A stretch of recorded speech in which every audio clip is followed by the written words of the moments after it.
Mohon pencerahan Pak Ustaz. Jika majlis ilmu secara online, bagaimana ya Pak Ustaz? Sama tak dengan kita menghadirkan diri dalam majlis ilmu? Di surau, di masjid, atau di rumah-rumah?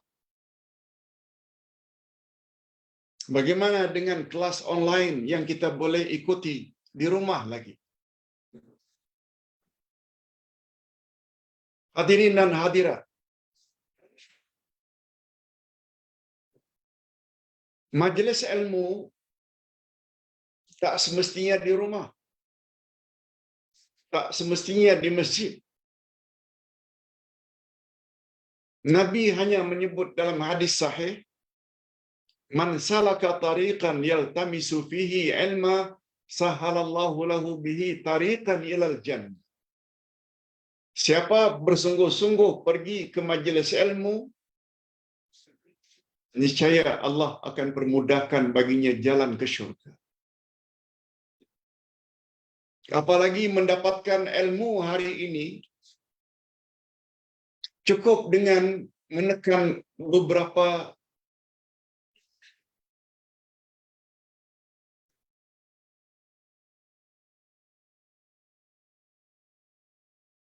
cukup dengan menggunakan jari saja. Kan button-button tertentu keluar dalam Facebook, keluar YouTube, setengah jam, 15 minit, 45 minit kita dengar. Itu pun termasuk majelis ilmu. Dalam hadis yang lain, Nabi bersabda, "Iza marartum bi raudah min riyadil jannah farta'u." Bila kamu melewati atau melalui taman-taman syurga di atas muka bumi, maka masuklah ke taman syurga itu. Lalu Nabi ditanya, apa yang Tuhan maksudkan dengan taman-taman syurga di atas muka bumi? Nabi jawab, majlis ilmu. Itu sebabnya apabila kita ikuti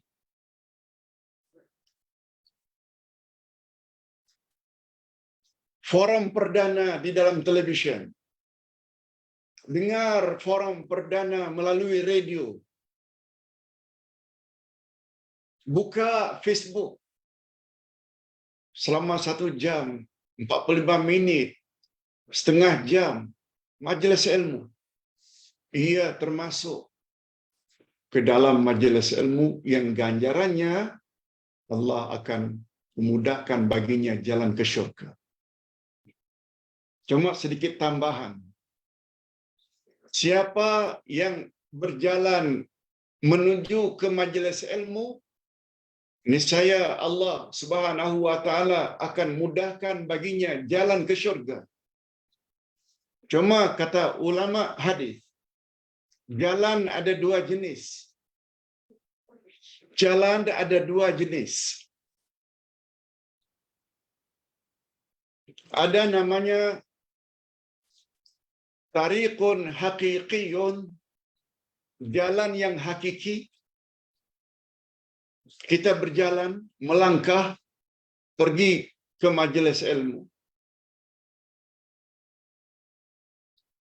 Ada lagi namanya jalan tariqun maknawi, jalan maknawi. Jalan maknawi itu dia belajar, dia bawa buku. Ini jalan juga. Namanya jalan maknawi.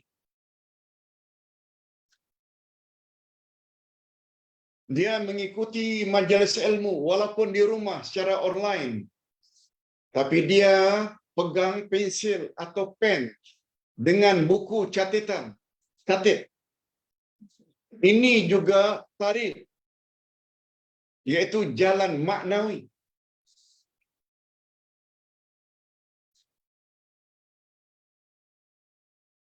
Imam Asy-Syafi'i pernah menyebut, dalam satu qasidah tentang buku.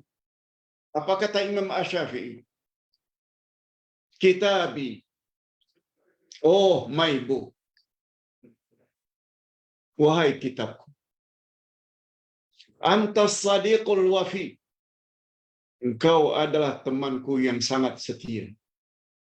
Binurika as'a linailil kamal, dengan cahayamu, wahai buku, aku akan mencapai kesempurnaan. Sebab manusia boleh sempurna bila dia ada ilmu.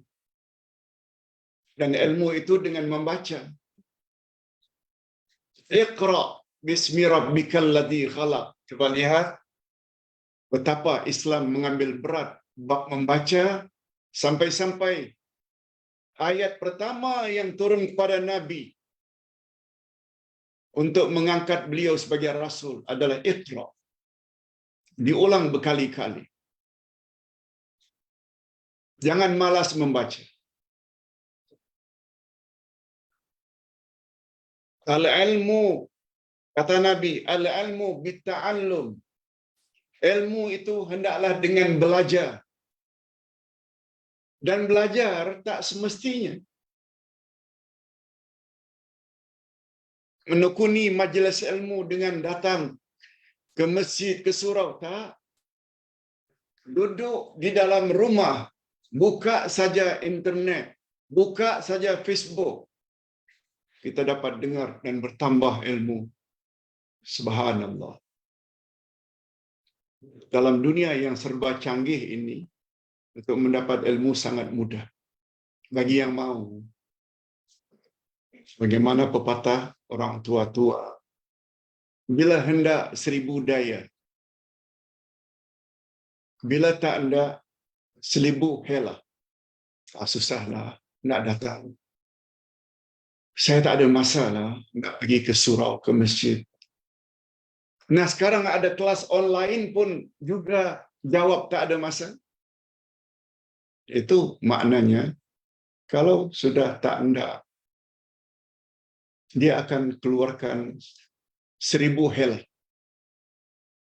Baik. Soalan yang kedua.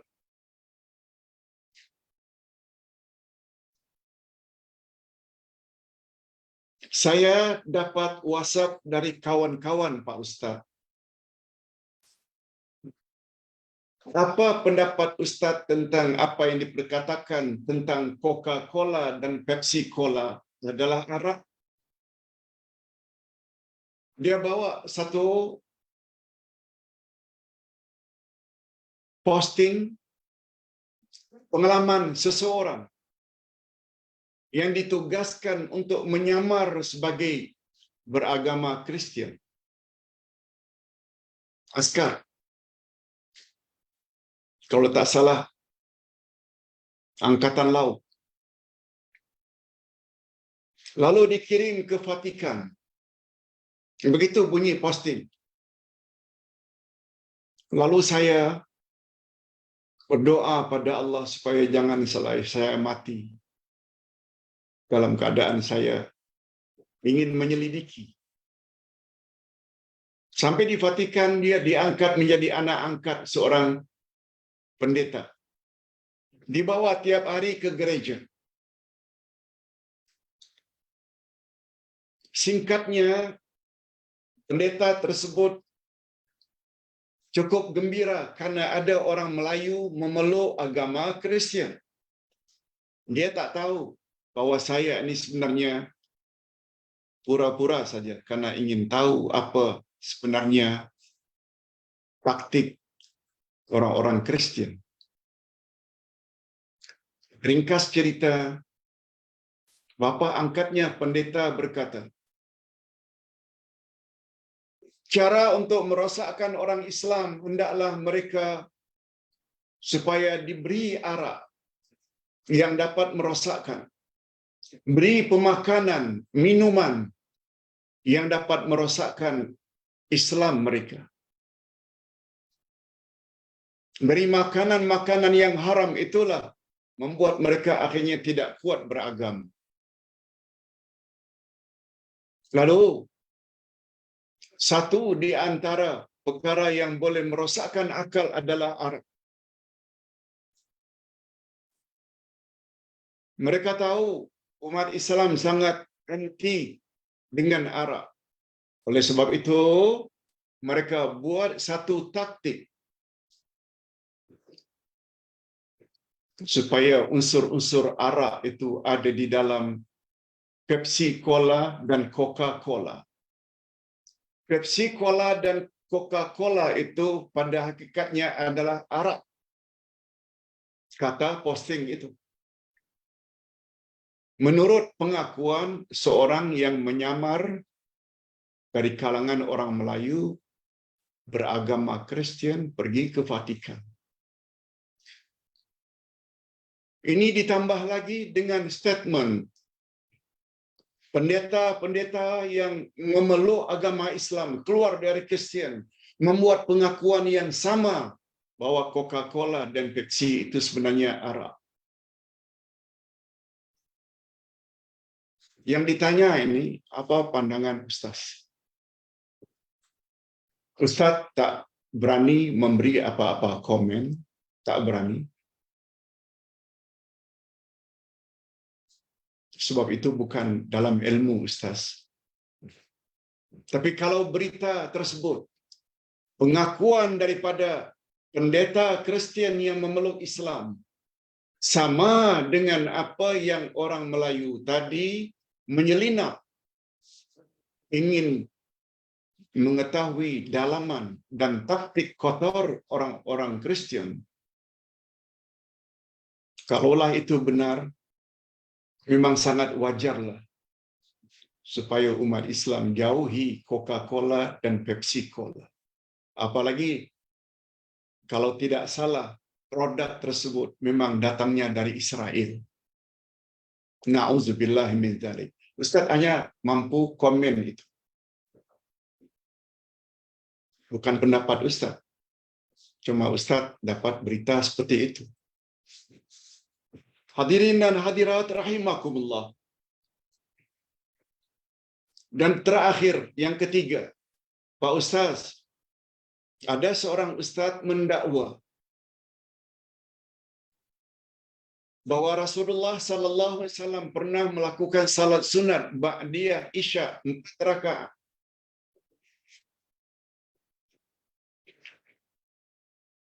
Barang siapa yang dapat melakukan salat sesudah Isya 4 rakaat, dia di malam itu mendapat ganjaran sama dengan mendapat Lailatul Qadar. Begitu yang dikatakan oleh Ustaz di dalam TikTok-nya. Okey. Pertanyaan ini kalau tidak salah sudah 3 kali Ustaz jawab. Ustaz masih ingat lagi bahwa menurut Abdullah ibnu Abbas, ketika beliau berada di rumah makciknya, isteri Rasulullah yang bernama Maimunah,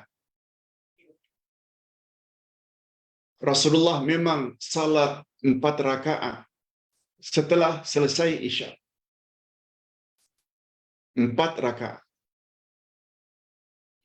Dan riwayat itu sahih. Hanya saja mesti ingat, adapun salat sunat sesudah Isya 4 rakaat, fadilatnya sama dengan mendapat Lailatul Qadar, itu tidak sahih. Tidak sahih.